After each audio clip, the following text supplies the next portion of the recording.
So today's topic is potassium channel openers. In this category, the example is the minoxidil.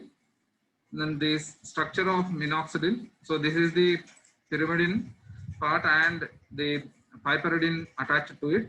So minoxidil can be called as N-oxide piperidinopyrimidine. So this particular part is the pyrimidine and piperidine. Okay. So it is pyrimidine and this is piperidine. That's why minoxidil can be called as N-oxide of piperidinopyrimidine. So N-oxide is nothing but the oxygen attached to this pyrimidine, nitrogen of one of the pyrimidine, nitrogen of the pyrimidine, and you have next to it, you have at the ortho to the N-oxide, you have the amine groups on either side on the pyrimidine nucleus. Okay, and the on metabolism, this minoxidil can be converted into minoxidil NO sulfate. That means it forms a conjugate with the sulfate group. This also belongs to phase 2.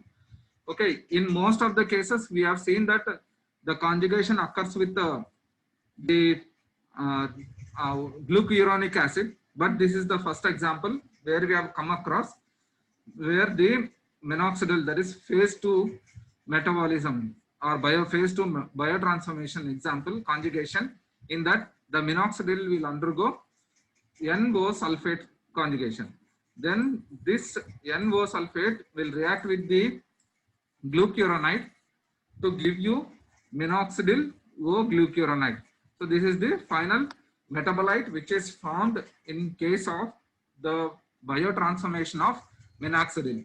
So in exam, if they ask you for the GPAT question, the final metabolite of minoxidil, then your answer must be minoxidil NO glucuronide. But if you say that is the intermediate, then you have to write it as minoxidil NO sulfate. And one more thing here in this, you can make another point here is that the minoxidil NO sulfate is active, whereas minoxidil NO glucuronide is inactive. Okay. Then coming to the mechanism of action of the minoxidil, as the name suggests, when we have started, we told that potassium channel openers. So mechanism action also, it depends on the opening up of the potassium channels, which are ATP sensitive, and potassium channels which are present in the vascular smooth muscle. The hyperpolarization of the vascular smooth muscle takes place, and voltage gated calcium ions. So calcium, as we know that calcium ion is very important for muscle contraction or the development of spasm. Thus, when there is decreased calcium ion intracellular calcium, then it leads to relaxation and vasodilation of the vascular smooth muscle. Then the dilatory effect of the minoxidil will lead to resistant vessels. So it dilates the resistance vessels. The decreased systemic vascular resistance and decreased arterial pressure is seen. And whereas in the first compound, that is vasodilators, we have seen hydralazine. See, one of the side effect of hydralazine is that it has orthostatic hypotension, but minoxidil has no orthostatic hypertension. So please remember this point, that the hydralazine has got orthostatic hypotension side effect, but minoxidil doesn't have orthostatic hypotension. Then in this case, the sodium ion and water retention is similar as the hydralazine. So what we have to do to reduce this side effect of retention of sodium ion and water, we have to give in combination with a diuretic agent. We have to give in combination with a diuretic agent. This point is similar with that of the point that we have discussed in hydralazine.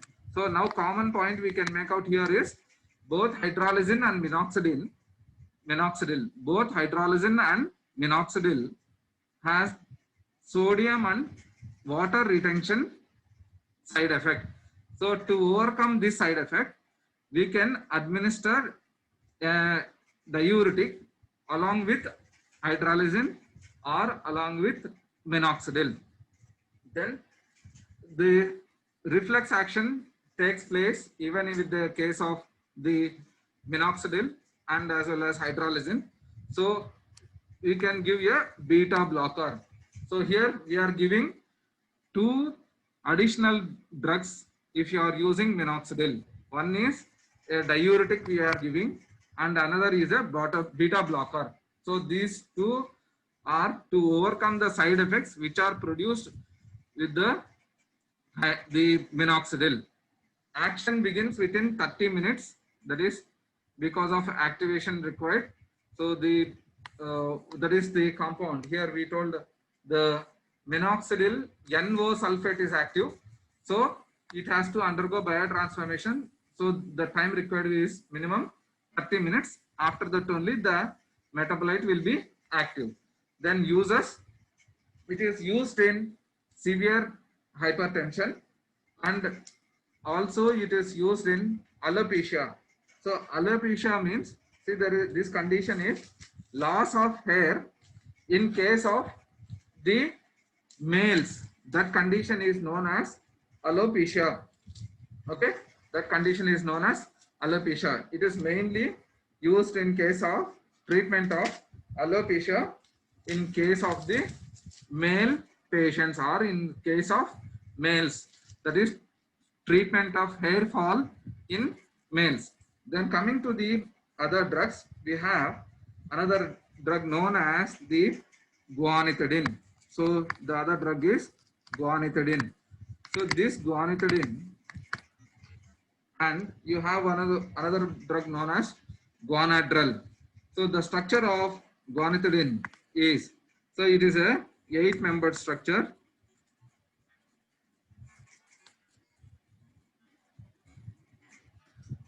One, two, three, four.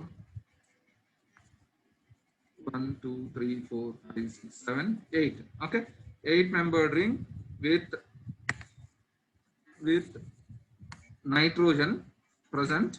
Okay, so nitrogen, 8-membered with nitrogen, and there is a side chain, ethyl side chain, and linked with the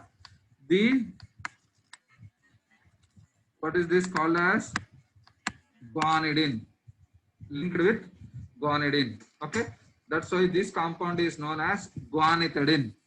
So this compound is known as guanethidine. Coming to the mechanism of action, there is mechanism of action. So the mechanism of action of this guanethidine is, it acts on adrenergic,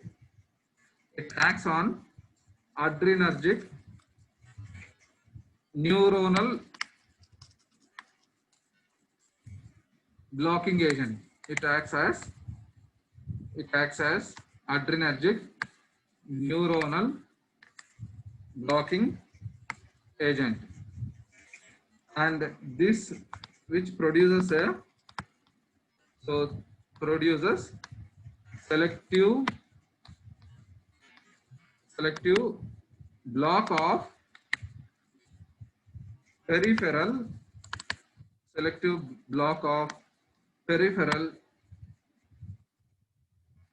sympathetic pathways by replacing and depleting. So the common neurotransmitter here is norepinephrine. So norepinephrine, which we have abbreviated as NE, and there is depleting NE stores, that is which are stored in the storage vesicles from adrenergic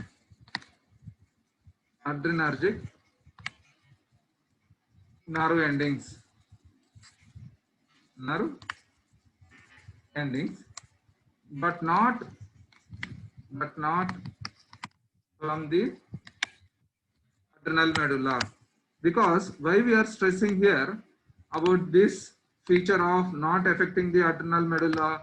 Because if adrenal medulla norepinephrine is disturbed, it causes the central side effects. Okay, that's why we have to note that guanethidine is free from side effects of the central nervous system, because it is not going to affect the norepinephrine which is present in the adrenal medulla.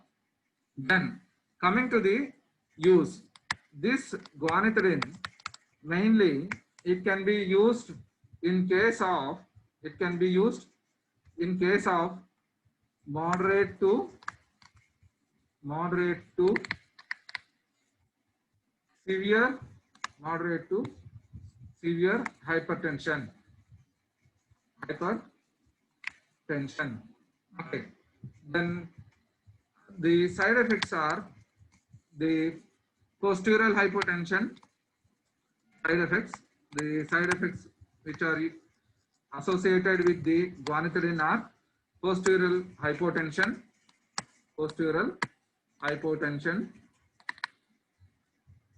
which is, and also orthostatic hypotension.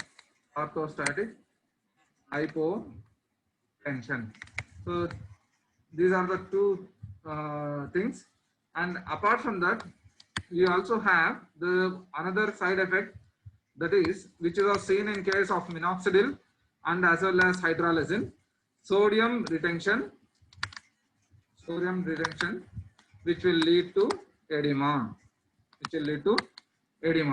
So what we have suggested in the previous two drugs, that is minoxidil and hydralazine, we told that you have to co-administer the diuretic. Okay. Then the another drug which has got the similar action of with that of guanethidine is the guanadrel. So the guanadrel structure of guanadrel is like this. You have a pyro group here. Okay. Then apart to it, there is a linkage, side chain linkage here. So there is methyl and presence of the guanidine nucleus. So this compound is called as the guanadrel. This compound is called as the guanadrel, which also has similar action with that of the guanethidine. Okay, with that of the guanethidine.